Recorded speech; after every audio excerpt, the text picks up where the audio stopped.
Hi everybody, Christopher Irizarry here, candidate for Congressional District 12. I watched Secretary Hegseth's statement to the flag officers and the senior NCOs that were called in from all over the world to muster at this briefing. Based on what I saw, my assessment is that anything that was envisioned as far as a military deployment to U.S. cities during the upcoming midterms just took a huge hit. My sense is that the National Guard deployments that we saw earlier was all just a dry run for a deployment of regular Army troops during the midterms.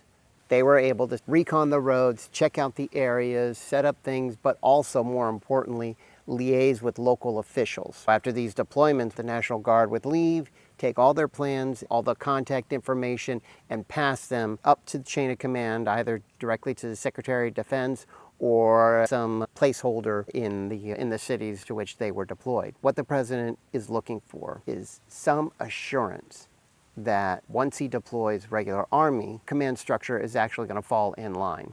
And that's what everything was with this speech. They were pulsing the command structure to see who amongst them was going to be sympathetic to this cause.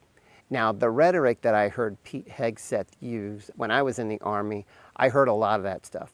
A lot of people wanting to go back to the old days and we didn't have all these problems before. I heard all that. Hell, I heard people who admitted that if the South rose again, they would immediately leave that post and go fight in defense of the South. That's what I heard when I was in.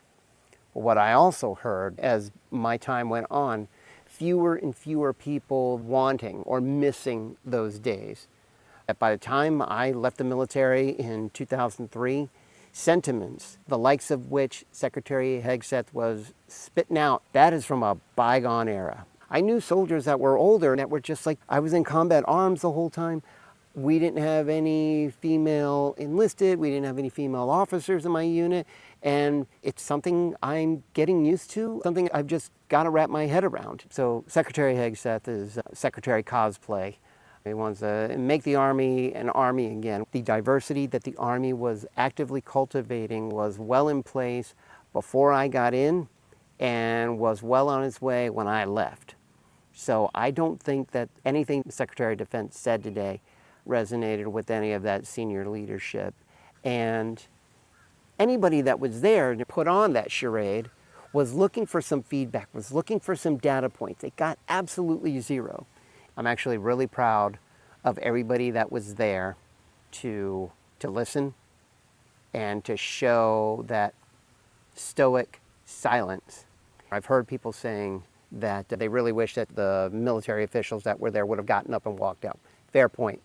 But I think what the issue was is that up until that moment, from the time that these military leaders got the word to the time they sat down in that auditorium, those were all lawful orders.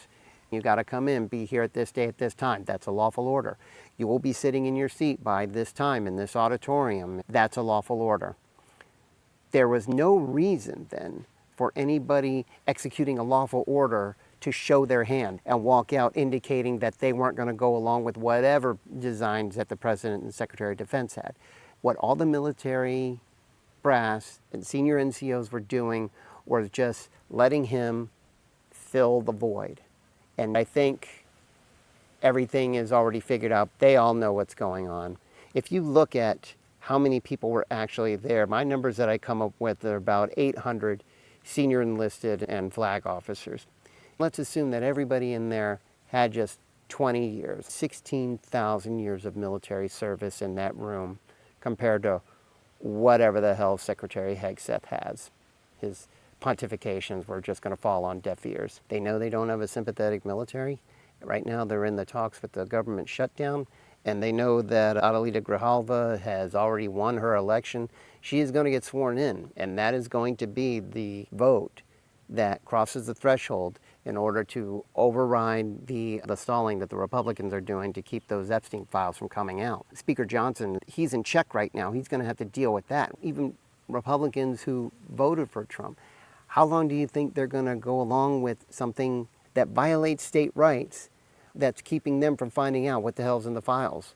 Those are my thoughts on what happened. We just got to stay the course, everybody. We just have to stay the course. This is going to be a long haul. It's 14 months right now.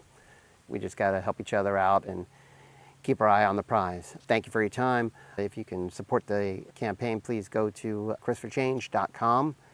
I'll see you next time.